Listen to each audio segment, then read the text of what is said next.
Welcome. We're now in the series of videos concerning iteration. In our last video, we looked at the concept of a for loop. And a for loop was really useful for the condition of definite iteration. That means that we know how many times we want it to go around. We want it to loop 10 times or 5 times, etc. There's also indefinite iteration. And in indefinite iteration, it just means we simply don't know. Say, for instance, somebody wants to enter their password. How many times are you going to ask them to enter their password? Well, maybe you have a maximum limit of 3, but how many times are you going to allow them to enter it? If they get it right first time, maybe you could break the loop. But really, you're saying stop looping as soon as they've got it correct. Definite loops, we used for loops. And we're going to use a different tool now called a while loop.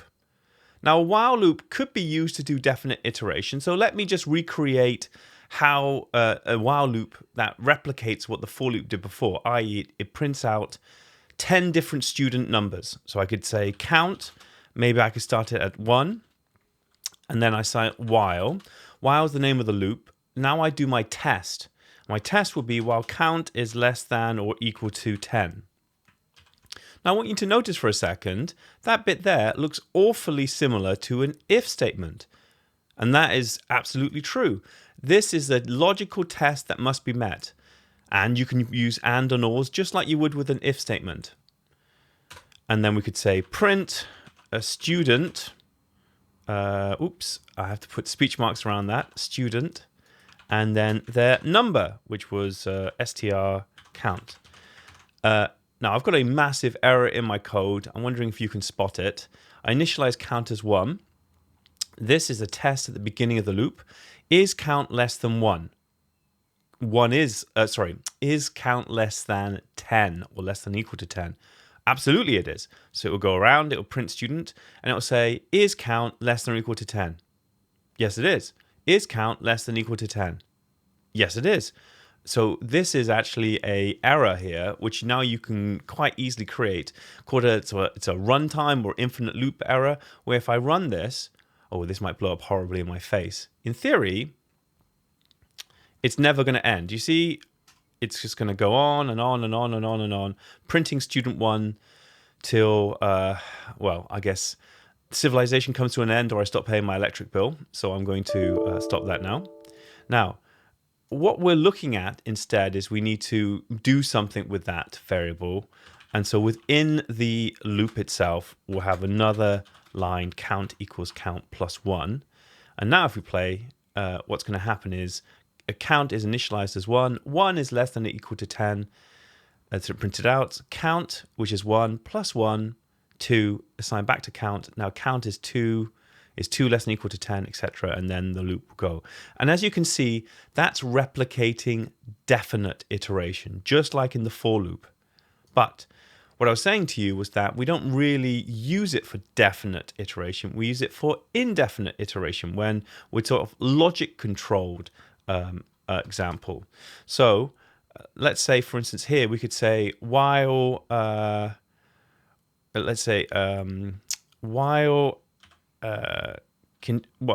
while continue, which is equal to what is continue is equal to yes. So I'm saying it's equal to the string yes. So I can say then while continue, the logical thing would be just like an if statement, would be equals. Remember, that's comparing to yes. So while that's still going to be true, I've done something silly here, but I can't see. How about while cont? Because continue is a reserved, so we don't want to be doing that. And let's make it the same spelling. Yeesh. So in here, we've got print student, student count. Maybe I'll get rid of that bit there and I'll say continue. Or maybe, actually, do you know what? Here's what I'll do in one single line. Now I'll ask the question, do you want to continue? Input, do you want to continue? If I run this, it's going to ask me this question here. And if I type in y will be assigned to cont. Cont is compared to y.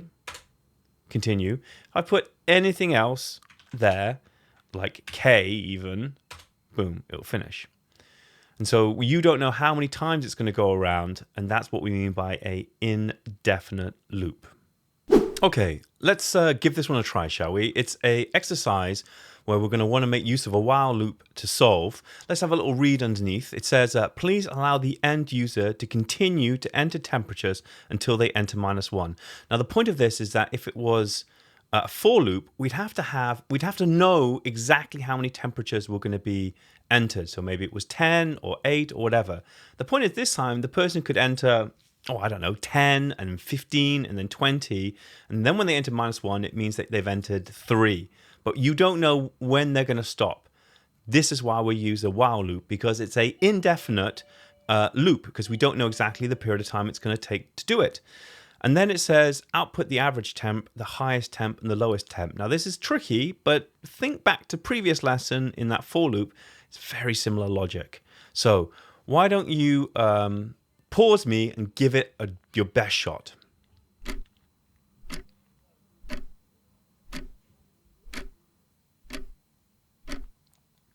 How did you do?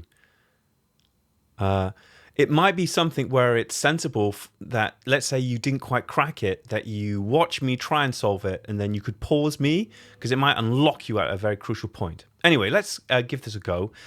So we got temp. I'm going to set that as a variable at the beginning that I'm going to be using. So I'm going to say while temp. Now let's think what. I'm waiting for it to be -1. So while temp is equal -1. Now, if you think carefully about what that's going to actually do, what that's going to do, it's going to look at temp and it's going to say that this loop will continue as long as it is -1. Do you know, that's not what we need here. We're looking for the opposite of that. We're looking for when it isn't -1.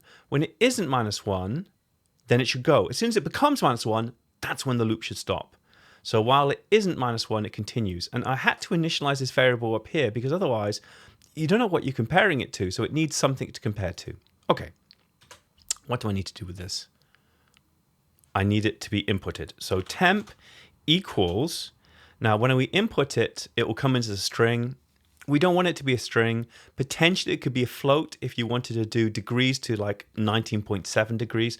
But let's say we're happy for it to be a whole number. So we can say, we'll cast it as an int. So int, input, and then please enter the temp. Oh, I was short of a bracket, and that is not a good idea. Okay, I'm entering the temp as I'm going along.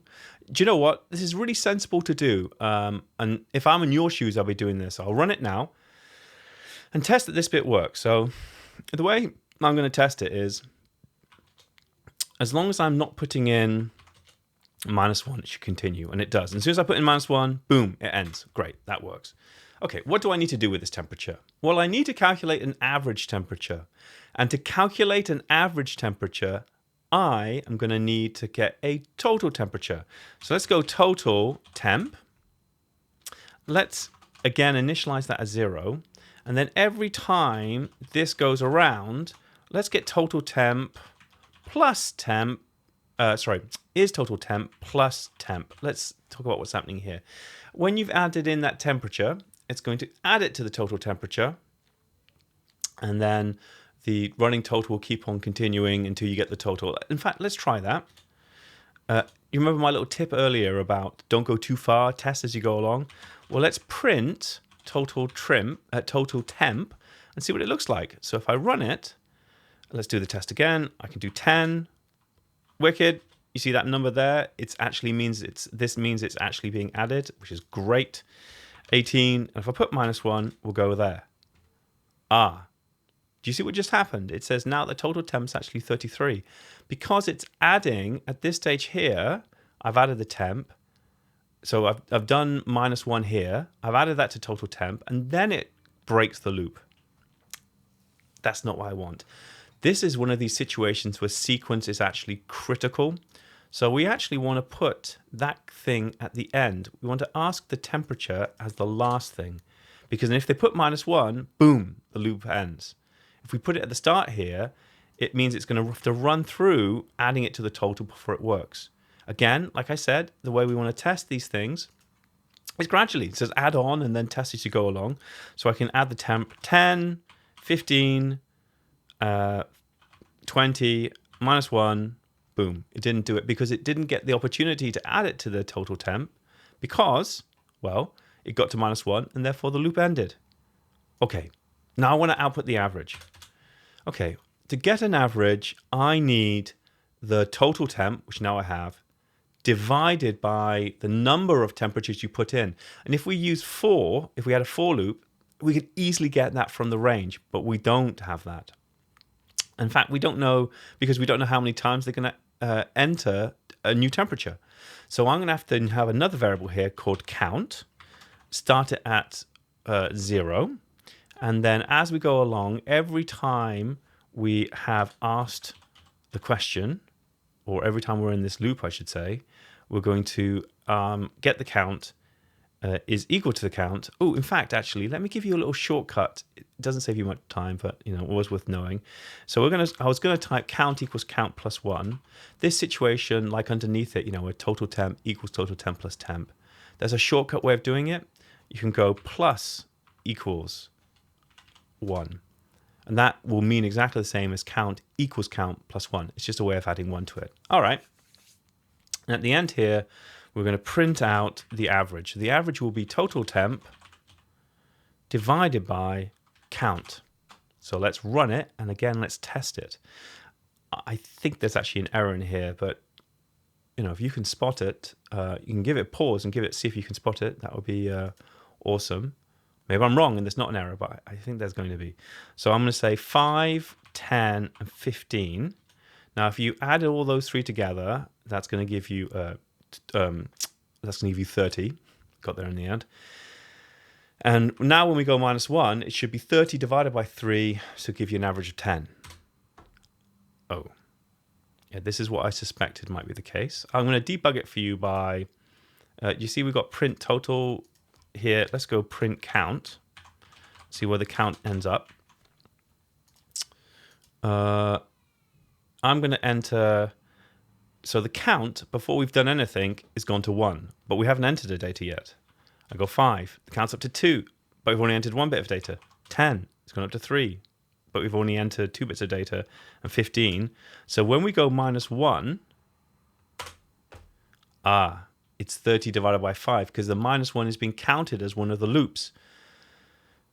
Do you know an easy way to fix this? Just put -1 there. And see, we test that. So we can say 5, 10, and 15, -1, bingo. The output works for us. In fact, we don't need these anymore. I can get rid of those too because that was just for testing. What else did we need? The highest and the lowest.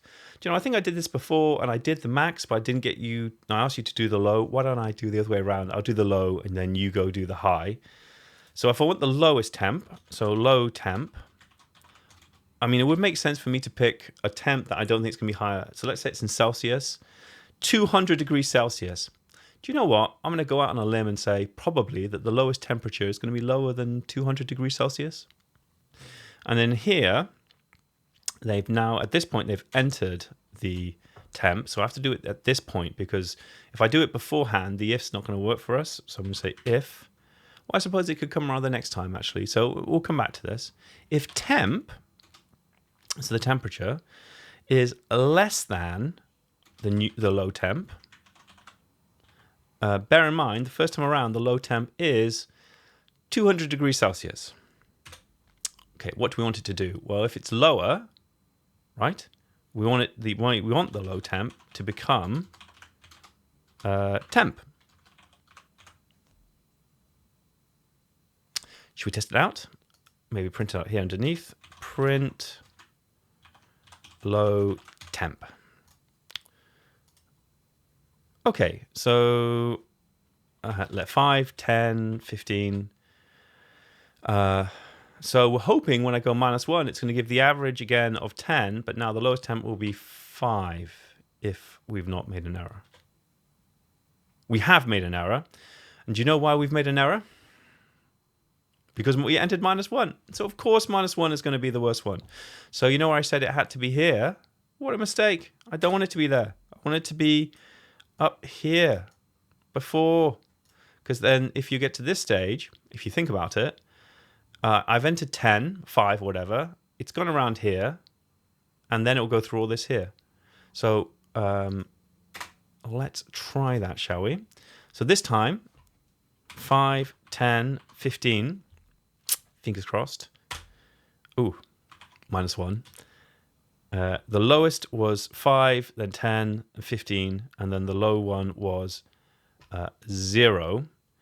Well, we clearly have a serious issue going on here. So why don't we do this? Why don't we debug this one as well? I'm so glad this has come up. Great opportunity for us to share how we'd fix these things. We go print low temp, and let's see what happens as we go around here. So let's start it now. So we've entered 5. Oh, and then the low temp is become 0. And you can see the reason why. Can you see the reason why? I can see the reason why. Okay, so we can see the reason why is because we've got a temp of 0 there, which means that as soon as we get in here, it's going to create a problem. Now, I could change this to like 100, but that's actually going to create some additional problems because then it's going to say, okay, well then add 100 to temp here. And that's not what we want to do. Do you know that probably the best fix for this is to allow the user to also input their value at the start. So the very first thing they do is they input their value of temp. And then, in fact, if temp is not equal to -1, so that means they could terminate it immediately. And then if it is temp is less than lower temp, blah, blah, blah, blah. Now, in fact, the rest of it should work. It has got one really significant thing that we need to fix, though. I'll give you a couple of seconds, see if you can spot what the problem's going to be. Because we're entering an additional temp here, now we don't have to go -1 for count, because actually we really do enter a temp there, and therefore we should add 1 to count. It shouldn't start from -1. So give it a try, shall we? So we'll go 5, 10, 15. And if we go -1, you can see the 5 bit's working. It's going to be the average. Is the average going to work fine? Yes, it is. Okay. Like I said, it's over to you. We've been on a bit of journey here, but like I say, I'm really glad that's happened because it gives you the opportunity to see what we do to debug. We do these little print things. We figure out what's going on. Often it's maybe the order of things for these logical errors. And now it's over to you to see if you can calculate the highest temp. Okay, this is going to be another problem that you need to use a while loop, i.e. indefinite iteration to solve. If you look below, essentially what you're asking somebody to do is check to see whether they've entered the correct username, which in this case is Bob, and then check to see if they've entered the correct password, that in this case is Rox. And it's saying you can do it as many times as you like or as few times. You can get it right first time. So because you don't know if it's going to be once or 10 times, 1,000 times, you have to use a while loop. Because a for loop, you'd have to know ahead of time how many times it was going to be. So let's have a think. You're going to have to store 2 variables, username of Bob, username of Rox. You're going to have to set up a loop. Think what the test is. Are you testing to see, should it keep looping because you have typed Bob or because you haven't yet? Okay. You can only get onto the password once you've got the username. So think about how you're going to stack it, which order you're going to put it in. And then at the end, if they've gotten both right, then you can say access granted. Okay, give it a try.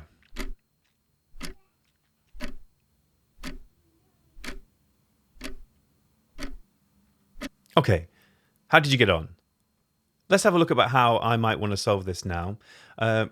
Straight away at the beginning, we've got user's name. So I'm going to uname is equal to Bob. So this is just storing the data so we can have something to compare it against. So we've got 2 strings here, the uname and the p word, the password, which is Rox. And so we're going to say, we're going to need the person to enter their password. So password equals input. The data type we need here is string. So this is going to be quite convenient for us. If this happens to you, by the way, this might be sort of a strange time to tell you. Do you see my cursor's regular and now it's changed into this block? And then if I type, it types on top of things. That happens to you, by the way. It's the insert button next to backspace. Anyway, let's get back to the challenge. Please enter your password. I've done this the wrong way around. It should be username, honestly. Oh, do you see? I've just done it there accidentally. User, see, accidentally. So I'm going to hit the insert button. Username's there, and I enter your username. Okay. So I've got their username that they've typed in. I want to check to see, did they get Bob? So I'll say while username is equal to Bob. For a second, let's consider what this is going to do. It's going to say, keep looping as long as what they type in is a perfect match for uname, for Bob. Actually, we want to keep typing when it isn't. So we're going to use, like last time, not equal to uname. And then say, print, I'm sorry, let's just, we don't need to be so polite. Incorrect username. And then we can ask them, we'll need to ask them again, otherwise we'll never get out of this loop. Okay. Under what conditions will we get out of this loop? If we get it right. So I'm going to be a little bit lazy. I'm going to steal this while loop and I'm going to put it down here because it's actually the next loop we're going to go to. And we're going to say, before that, we need to ask them their password. So let's take this and say password is equal input. Please enter your password. Bear in mind, we only get to this line here if we've actually terminated this while loop. And we only terminate the while loop if we successfully entered the right username, which is Bob. Okay. And so in here, we're not checking for username. We're checking if password, again, is not equal to p-word. And then we'll say incorrect password. And please enter. In fact, let's just steal that one there. Now, I've gone against what I've said previously, is I've probably typed a bit too much before I tested this. But we are where we are. I'm saying once you got here, access granted. Right, why don't we test this out and see if this actually works? If it doesn't, we'll have a great opportunity to debug. Okay, gob. Lobe. Okay, let's type it right. Bob, please enter your password. Groove. In fact, actually, this time, if I type in rocks, all capitals won't work. So I'll type in rocks, access granted. Okay, so basically, it asked us for, we have to ask the end user outside the while loop for their username. We compare the username and we say, is it, as long as it isn't equal to their reserved, their stored username, then we keep asking them in this loop. Bear in mind, if we didn't ask them there, we'd just be stuck in that loop because you'd never be able to update it. Once we've actually successfully got it right, the while loop terminates and we jump to this line here, line 7. We ask for the password and then we're in the same situation again that we're going to keep looping until the password is a match for the reserved one, rocks. And if both of these got right, then that terminates. We end up here and access is granted. Okay. For this next task, we're going to do something which may seem deceptively straightforward. We're just adding a little bit of complexity to the algorithm we've already made. If you had spotted in our previous little activity, we have a massive security hole. And the massive security hole is you can ask as many times as you want. You can brute force your way into it, no problem. What we want to do is put a limit in place. And see, in this case, we're saying that the limit means that you can only ask your password or username no more than 3 times. And let's say that's a combined thing. So that could be 2 usernames, 1 password, 1 password, 2 username, etc. And if they can't, they can no longer attempt, and you can give them a little message that they can no longer do so. So this is actually trickier than you may think. Yeah, one of the things you're going to need is you're going to need a variable to keep track of attempts, and that's going to have to increase when they've made an attempt. You also need to think about, how are the while loops going to end? What's the things you need to put in place? There's a lot of consideration, but I really think you should give this a go. And like I say, if you really struggle, you can watch me, pause me as you go along and see how it goes. Anyway, pause me now, give it a try.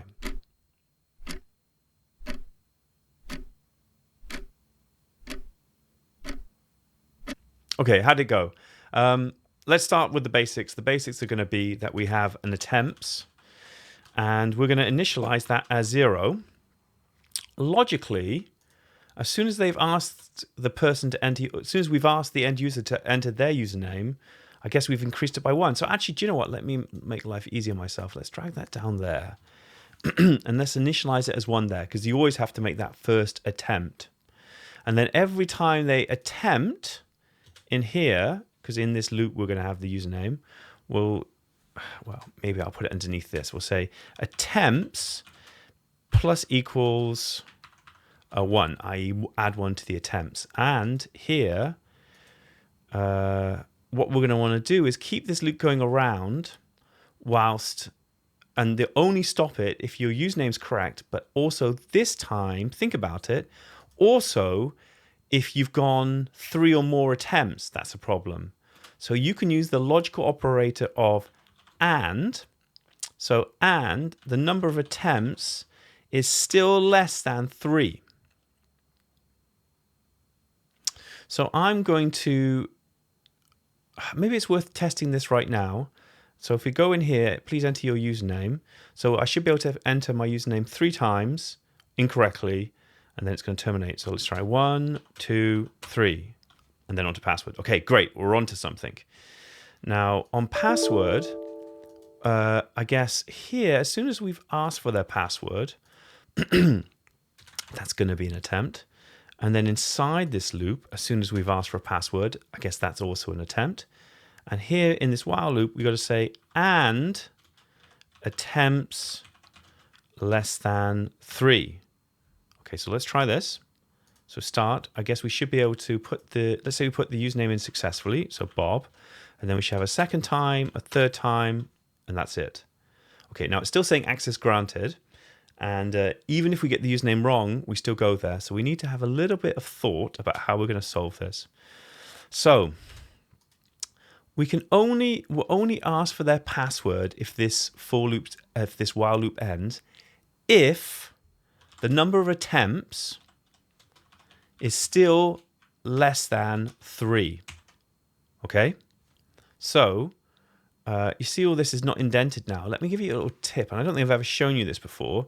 We want all of this stuff here, except for, no, including, do I want to include? No, all that stuff there, you can just select like that, just click and drag, and then tab, and now that is all inside this if statement, okay?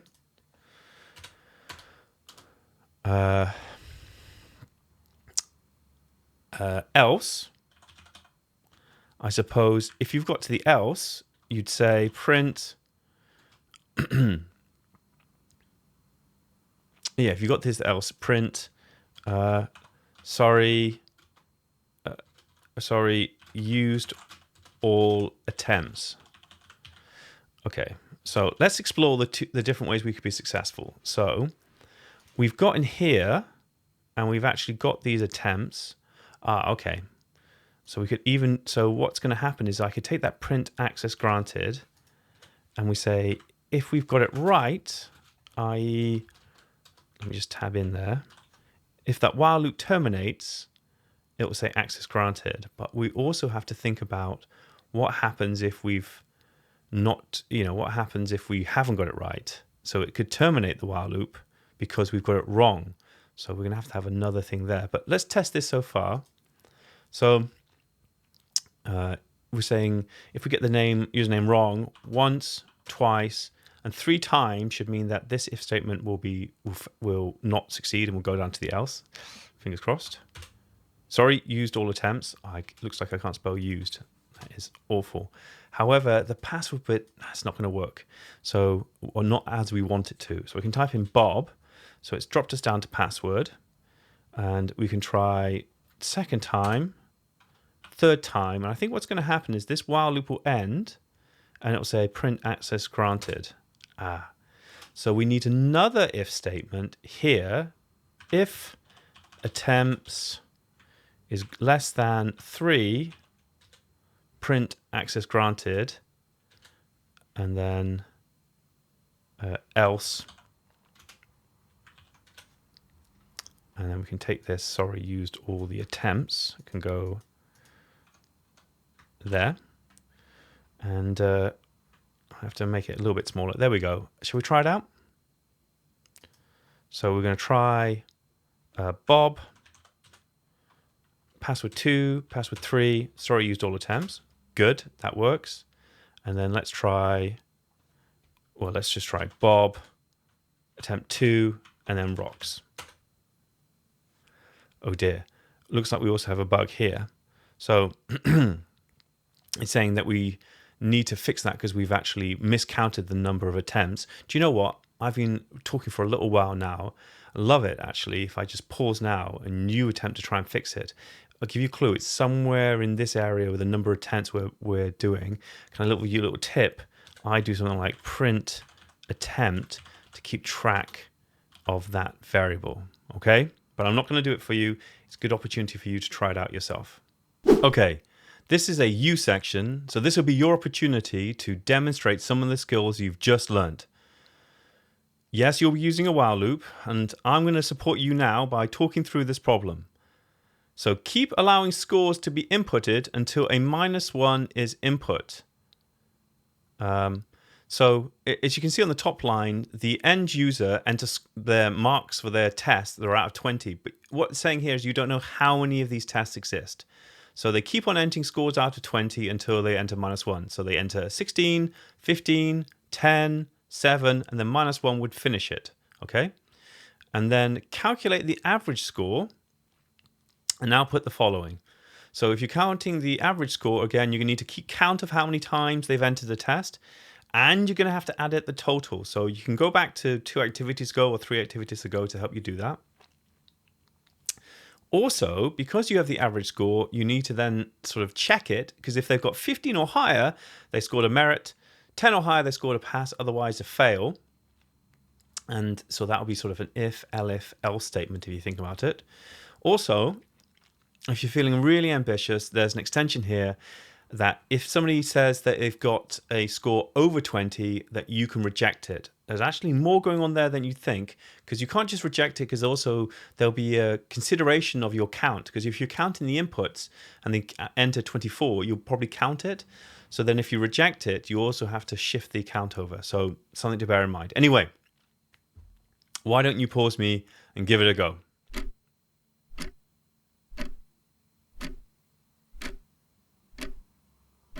Okay, look, I'm sure that was a little bit tough. Like I say, if you get stuck, you can go to 2 activities ago.